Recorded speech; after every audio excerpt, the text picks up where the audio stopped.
Evening. Hey, good evening. Today's Bible study comes from Matthew chapter 27, verses 32 through 44, and they read as follows. As they were going out, they met a man from Cyrene named Simon, and they forced him to carry the cross. They came to a place called Golgotha, which means the place of the skull. There they offered Jesus wine and drink mixed with gall, but after tasting it, he refused to drink it. When they had crucified him, they divided up his clothes by casting lots, and sitting down, they kept watch over him there. Above his head, they placed the written charge against him: "This is Jesus, the King of the Jews." Two rebels were crucified with him, one on his right and one on his left. Those were passed by Those who passed by hurled insults at him, shaking their heads and saying, "You are going to destroy the temple and build it in 3 days? Save yourself. Come down from the cross if you are the Son of God." In the same way, the chief priests, the teachers of the law, and the elders mocked him.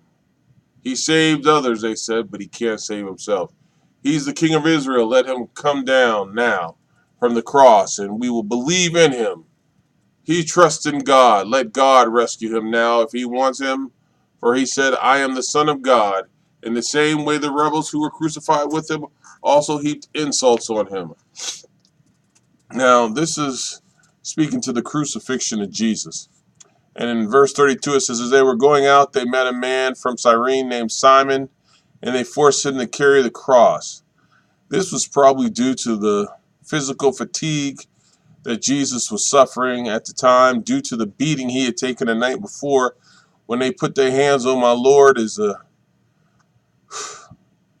they mocked him and did things to him and spit on him, and he was tired, but he took it. They came to this place called Golgotha, which means the place of the skull. There they offered Jesus wine and drink mixed with gall, and it was not good for him. It was not to help him. It was to punish him. And it was to harm Jesus. The wine and gall was a potion designed to deaden the sensibilities of a condemned man and to alleviate some of the suffering. It was supposed to help him, but it didn't have anything to do with quenching thirst or helping him. And he refused to drink it. Jesus was going to suffer this all the way out. And it says, but after tasting it, he refused to drink it. When they had crucified him, they divided up his clothes by casting lots. Pretty much they rolled dice, pick sticks, whatever you want to call it, and they divided up even his clothes. And sitting down, they kept watch over him there. Above his head, they placed the written charge against him: "This is Jesus, the King of the Jews." They were just evil, just evil beings. And the thing that we have to remember is when they had crucified him, they parted his garments among them, casting lots. This is the answering of the Old Testament. And it is a fulfillment of Psalm 22 and 18, which reads, "They part my garments among them, and upon my vesture do they cast lots." It was the enemies of the Lord who fulfilled the prophecy. Remember that. It was his enemies that fulfilled this prophecy. And if you look at Matthew 27 and 46, you'll see about the ninth hour, Jesus cried out with a loud voice, saying, "Eli, Eli, lama sabachthani." "This is my God, why have you forsaken me?" And they sat and watched him there. They watched him. The soldiers did. While they played with their dice or their lots, they sat there and watched him. He made his sacrifice and died upon the cross to rid the world, God's world, of sin. Jesus took his life and he threw it in for this world to redeem it. And they had the nerve to sit there and just watch it. Verse 37 says, and they set up over his head the accusation written, this is Jesus, King of the Jews. Oh, man. Now, if you look in Matthew, it says this is Jesus, the King of the Jews. If you look at Mark, the King of the Jews, this is the King of the Jews. And Luke, John is Jesus of Nazareth, the King of the Jews. Now, these are 4 different quotes from 4 different witnesses. But what I can tell you is they wrote it about him being King of the Jews. Oof.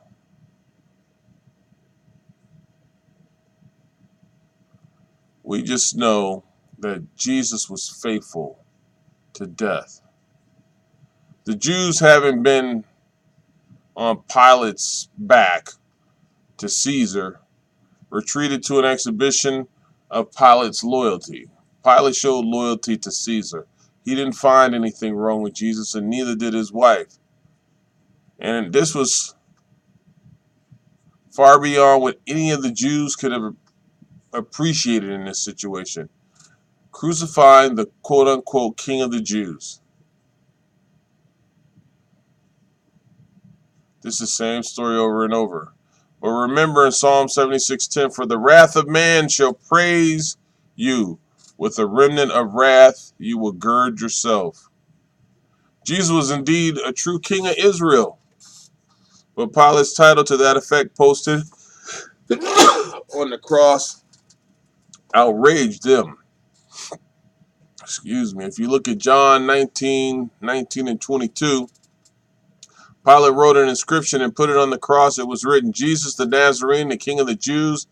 Therefore many of the Jews read the inscription, for the place where Jesus was crucified was near the city, and it was written in Hebrew, Latin, and in Greek.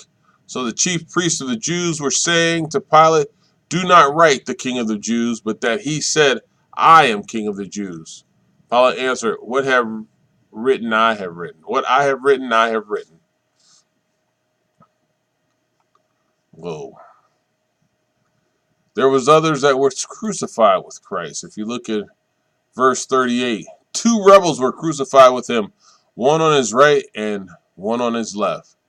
Those who passed by hurled insults at him, still talking to him, shaking their heads and saying, you who are going to destroy the temple and build it in 3 days, save yourself. First of all, they still didn't understand what he was saying. Secondly, the temple was being destroyed and they didn't know, even though he had told them that he was going to be resurrected. They said, come down from the cross if you are the Son of God. It wasn't that he wasn't the Son of God and that he couldn't come down from the cross. He was being obedient unto death and doing his Father's will. In the same way, the chief priests and the teachers of the law and the elders mocked him. False prophets, hypocrites, not knowing the word of the Lord, not knowing what a true sacrifice is.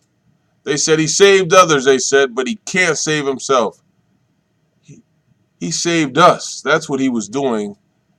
He knew what he was doing. He was saving us from ourselves, and we didn't even realize it. He's the King of Israel. Let him come down now from the cross, and we will believe in him.